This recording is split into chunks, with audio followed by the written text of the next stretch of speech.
Welcome, dear viewer. I hope you are having a wonderful night. Tonight, I'll be telling some terrifyingly scary stories. I hope you are warm and ready. Let's begin.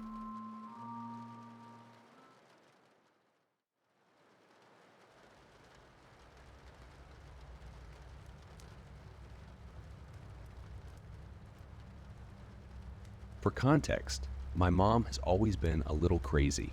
Never drowned. Me. In. The bathtub crazy. Just a little off. Like sometimes she was living in a different world than the rest of us. Like when she looked at you, she knew in her heart that you were less real than her. I remember being really little and walking into her room to find her crying over a heap of her clothes on the ground. She had scissors in her hand and was cutting out every spot of purple she found. "I can't see it anymore, Casey," she said through her sobs. "I can't see the colors I'm supposed to see anymore." I went and hid in my room after that. When my dad came home and found me locked in my room, he asked me what was wrong. I explained what was happening with Mom, and he just sighed and went to talk to her. What I couldn't explain was that I hadn't locked the door because I was afraid of her. I had locked it because it felt like an added barrier between myself and the reality that my mother wasn't okay. When they divorced, I don't remember any particular incident that broke the camel's back.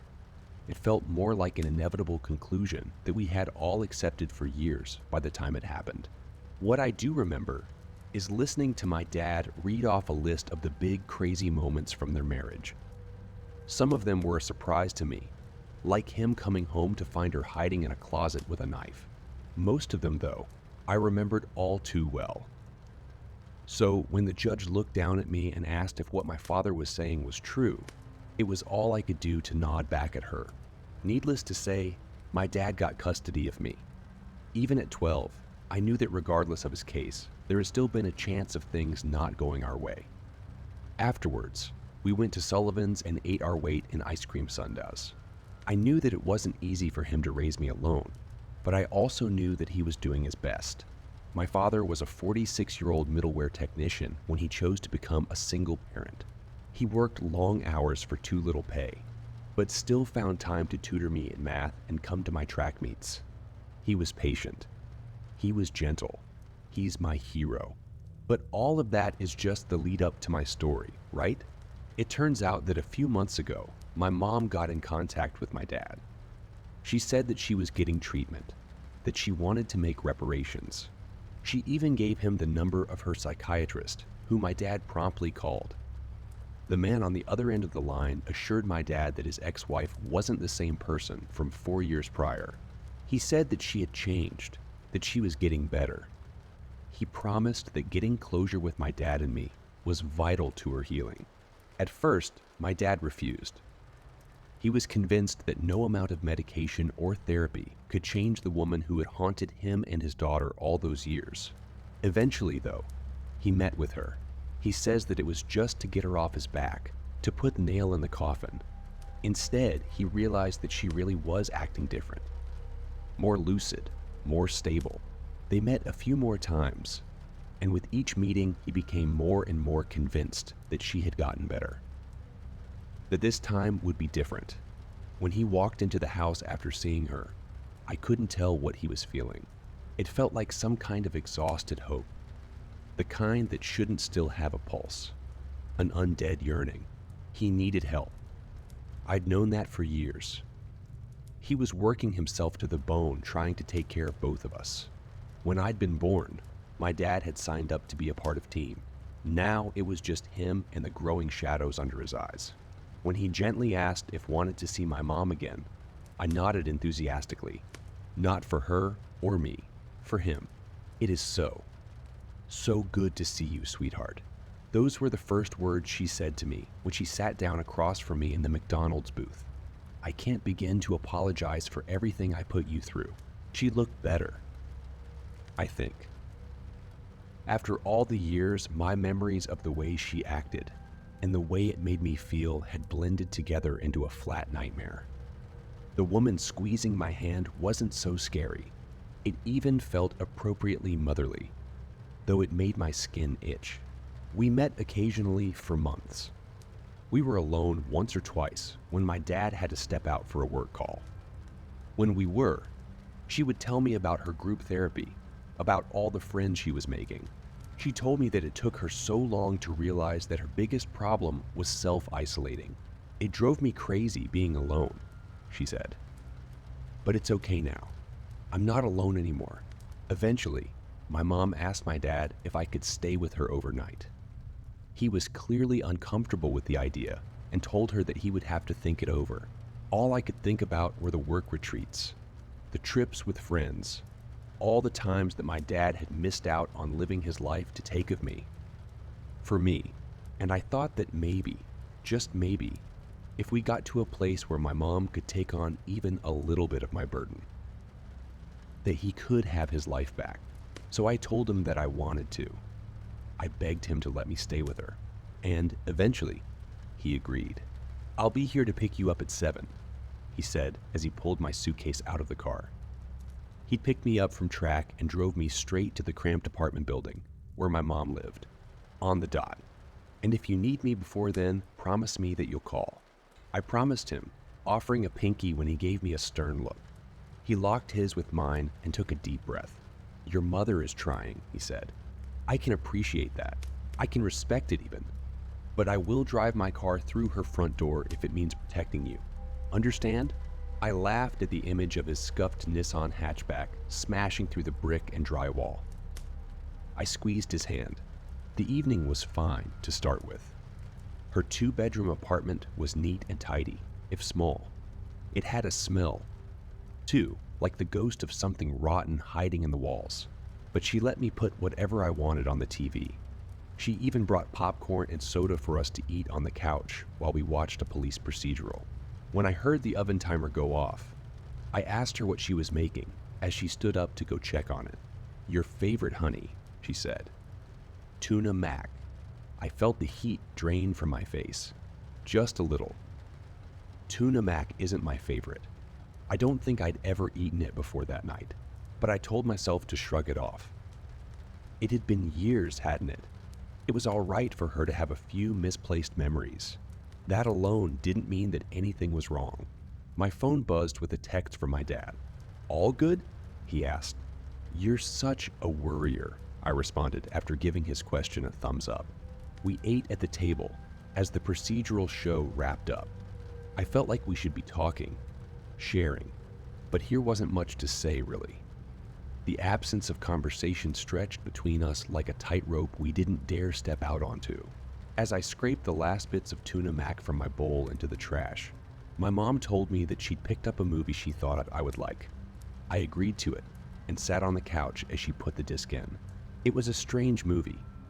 Scary, not in the way that a horror movie is scary, but in the way that a nightmare is. Like everyone around you knows something that you don't. It followed a woman with amnesia, trying to understand what had happened to her. At a certain point, it got too weird for me. The strange dream logic of the movie was like a headache I couldn't shake. I pulled out my phone and started to scroll through social media, trying to do so in a way that my mom wouldn't notice. I shouldn't have worried. She was so enthralled by the movie that she was leaning expectantly forward, her eyes full of excitement and hunger. Just over halfway through, however, she suddenly grabbed my knee with an intensity that made me jump. I looked up at her to find that she was still looking just as intensely at the TV. "Watch this," she said. "This part is my favorite." I looked up at the screen to find the main characters holding each other in bed, the sexual tension escalating rapidly. I felt my cheeks flush. I know how it feels to see a sex scene with a parent in the room, but this was different. My dad always got a little uncomfortable, in a way that made my discomfort feel more normal. He would usually fumble for the remote as he tried to skip through. With him, it was something to laugh about, a running joke between us. My mother's fingers digging into my skin as she commanded me to watch these two women going down on each other. It felt wrong. She shouldn't be touching me, shouldn't be encouraging me to watch. She shouldn't have that wild hunger in her eyes. I knew in my head that my mother had never been violent, had never tried to hurt me. But with her one hand on my knee, I couldn't help but imagine the other holding a knife behind her back. I felt like I was going to throw up, like my throat was quickly closing. "I don't want to watch this," I finally blurted out. I don't think the words were even all the way out of my mouth before the TV flashed to darkness. The remote was already in her hand, like she had been waiting for me to say something. "Okay, honey," she said, smiling. "I've got the spare room all made up for you, but before we call it a night, I need to go feed my friend's cats. Can you come with me? I wouldn't feel right leaving you all alone." She held her hand out and beckoned to me. The hunger was gone from her eyes, leaving just that model calmness she'd had for the last few months. "How long will it take?" I asked. "I'm pretty tired. Just a few minutes, honey. I promise."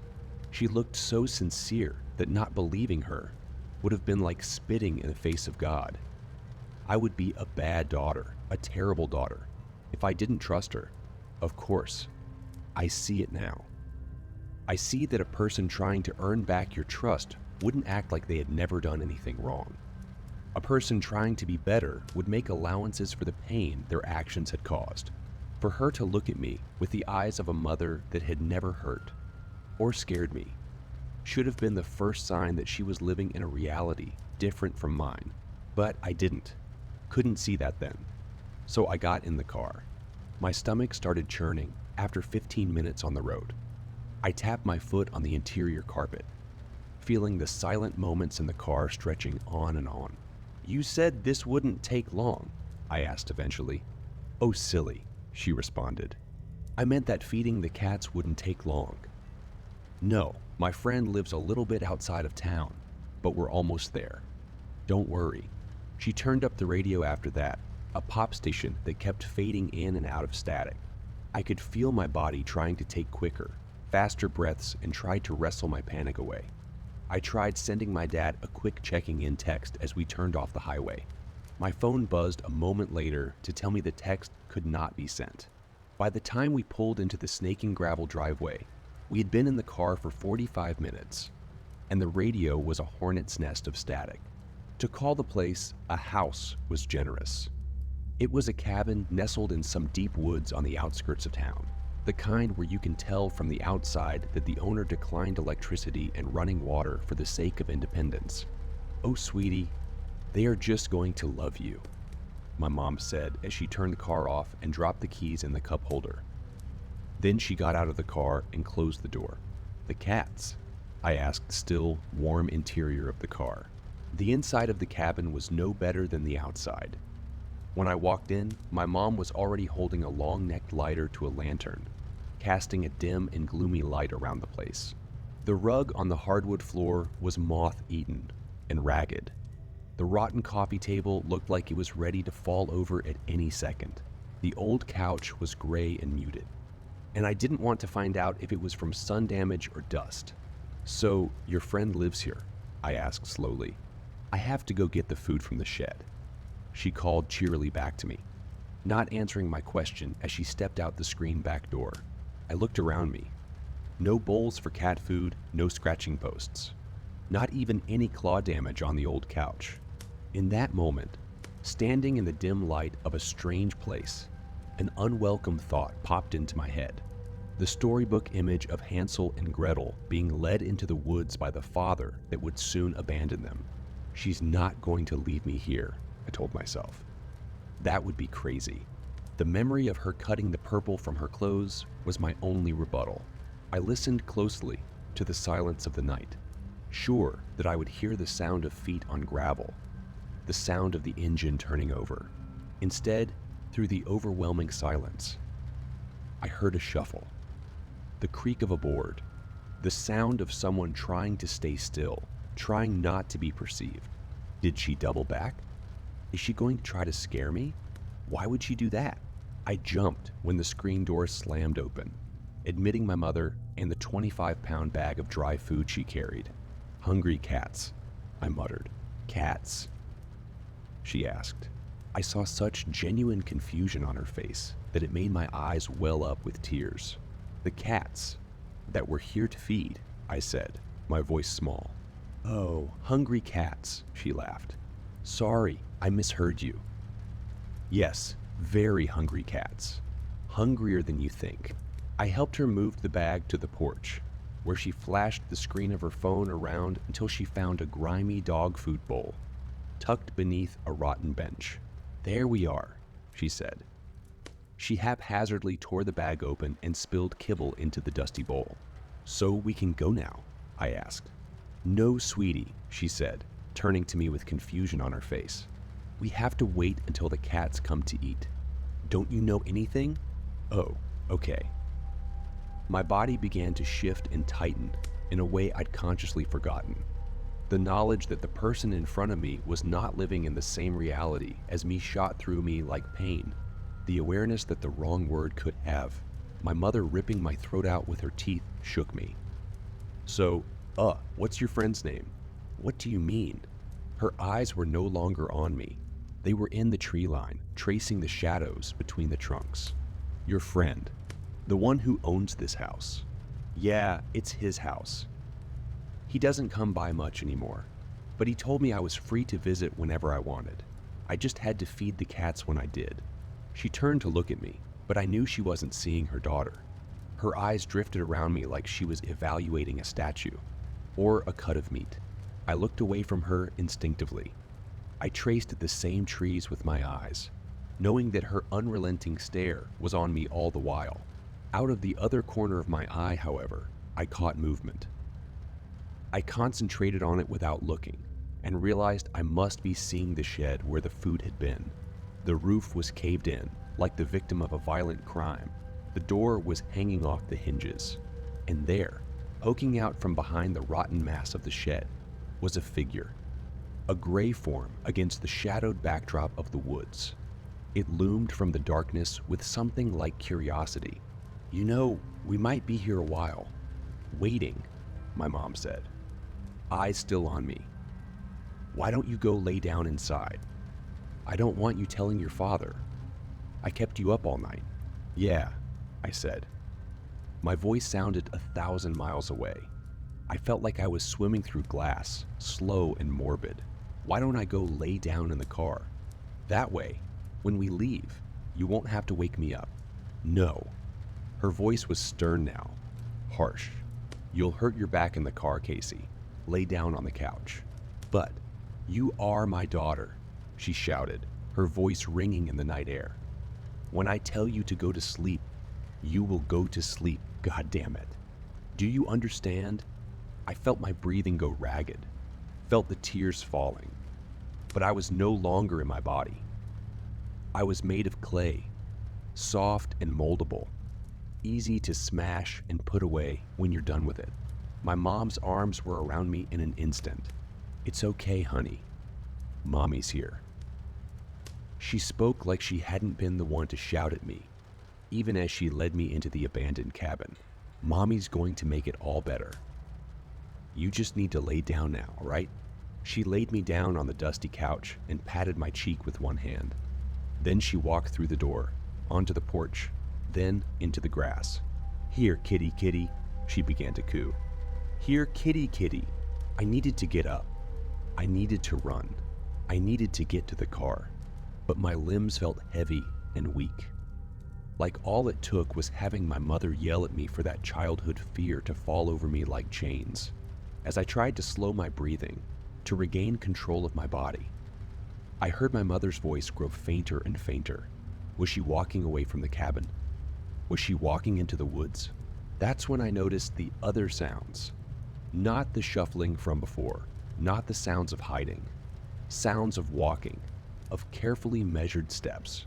I heard the boards creak in uneven rhythm, like something was slow dancing all wrong. I heard the dry rasp of nails on peeling wallpaper. I heard laughter that sounded wet and dry at the same time. Something began to move against the back of the couch, and I stared with half-closed eyes at its shadow on the wall. In the outline cast by the dim little lantern, I saw something clamber onto the back of the couch. It perched there like a gargoyle, but I could see that it was massive, the size of a man, balancing precariously on a worn piece of furniture that groaned in protest. The thing above me emitted a low growl, like the rumble of a distant earthquake. I felt a heavy wetness hit my shoulder and begin to run down my limp arm. I stayed still, not by choice, not because I thought it would keep me alive. In that moment, I knew that I was dead, that I would never see my dad again. I knew that I was going to be eaten or murdered or torn apart by whatever this drooling thing. And since I knew that to be true, I knew that there was no point in running. No point in fighting. It was over. All that was left was to accept that. There you are, you nasty thing. My mom's voice cut through the tension like a flashlight through darkness. Your friends are all out here. Don't worry. You can play with her later, after she's had her nap. Through the slits of my eyelids, I watched as the shadow of the figure leapt heavily to the ground. It danced violently into view, spinning in slow, uneven circles before it came to rest on all fours by my mother's feet. It looked mostly human, but the proportions were wrong. The arms were too long, the knees bent at impossible angles. As it followed my mom through the door, it looked back at me. Where the eyes should have been were spheres of black glass. The surrounding skin was mottled and scarred in horrible, twisting patterns. As it smiled, I saw that where the flat chiclets of teeth should have been were instead sharp splinters of bone that seemed to bleed freely. Long rivulets of bloody drool spilled out onto the hardwood.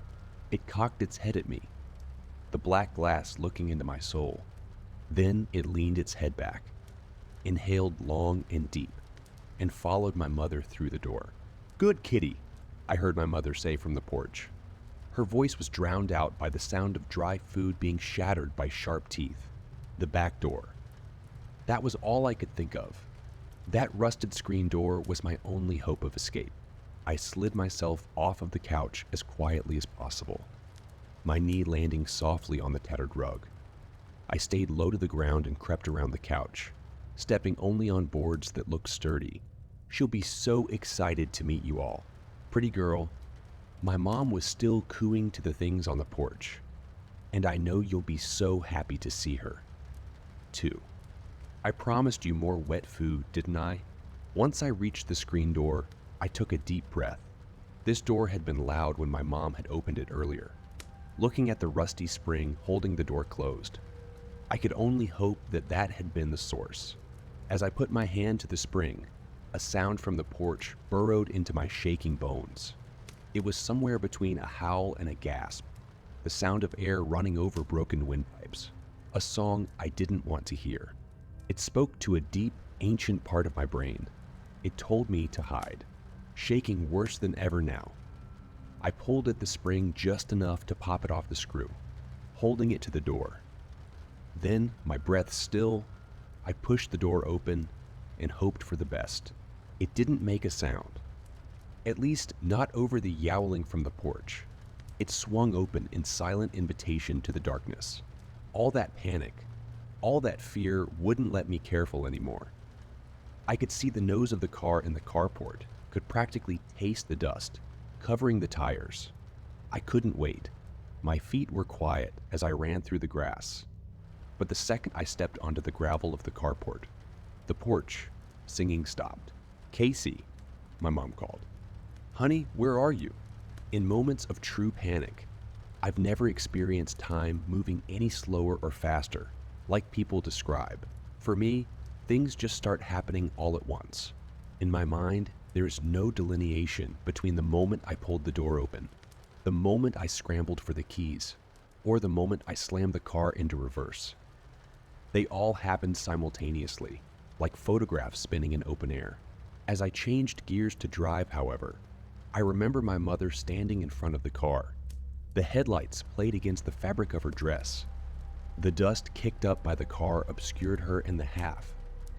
Dozen creatures flanking her on either side, and in her eyes, I saw real hurt. "What are you doing?" I saw her mouth. I didn't answer. Instead, in flagrant violation of the 3 months I had left before I could drive a car without a guardian present, I tore down the driveway and away from this madness. I took every curve inadvisably fast, feeling the inertia of the car trying to buck me every time. I drove so fast that the cloud of dust behind me quickly obscured the house from view. Good riddance. I was almost to the main road when I caught sight of the thing in the corner of my eye. It was one of the creatures, the one from inside the house, loping easily alongside my reckless driving. Its glass eyes weren't looking ahead of it, however. They were locked on me, and as it stared me down with its smile, I knew something beyond a shadow of a doubt. I had imagined that these creatures were human, maybe deformed or mutated, but still human, and even driven insane with pain. A human could be reasoned with, could empathize with you on some level, but these weren't human. They had never been human, not by a long shot.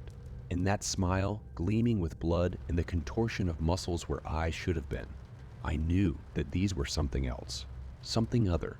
This wasn't the shape of a human become alien, but of something alien trying to appear human. It had only gotten the details wrong after all. I exploded onto the paved road and took off in what direction I thought the highway had been, keeping an eye out for the creature. I saw it pacing along rooftops, tracking me through the flickering sodium vapor lights. By the time I hit the highway, the thing seemed to be gone, but I couldn't be sure. I think that was the point that I realized that tears were shattering on my thighs, that I was gasping air in through sobs. So I drove. Not towards home, not towards anywhere in particular. I pushed the speed limit, trying to put as much distance between me and that awful, awful cabin. It wasn't until I felt something buzzing at my feet that I thought about stopping. In the chaos, my phone must have fallen to the floor. I grabbed at it and saw that I had a dozen texts from my dad and 20 missed calls. My tears changed then, no longer those of an escapee. These were the tears of someone about to be rescued. I pulled into a rest stop and called him. Sniffling, I tried to explain, but before I could, he cut me off to ask where I was. I read him the address of the stop. "Tell me everything," he said. I could hear him getting into his Nissan, so I did. I told him everything. I know that in stories like mine, the teenage daughter always holds back details so she isn't thrown into a mental hospital, but I didn't even think to do that. I told my dad about the movie, about the tuna mac, about mom saying that she just had to go feed some cats. When I told him about seeing the first creature behind the shed, I threw up in the passenger seat. When my dad eventually got to me, I fell into his arms and sobbed and screamed and shook there. And my father, the middle-aged professional with a bad hip, held me like I was 5 years old. "We're going to call the police," he said, running his hand through my hair. "We're going to tell them the important bits. She took you to a strange place and made you feel afraid, right? But how? I don't think we can explain those other parts, honey. But I don't think they make a difference either." I nodded. That made sense. We were halfway back home when the weight of the night settled over me, waves of tiredness washing me away from consciousness. I looked at the clock and smiled. "On the dot," I said, starting to drift away. "On the dot, kiddo." Just like I said, that was a week ago. After we talked to the police, they sent a patrol car up to the cabin for my mom. When they got there, no one was around. All they found was an empty dog food bowl with my mother's shoes set neatly beside it. According to county records, the cabin had been abandoned for decades. The last owner had died before the turn of the century, and the land deed was split between his children.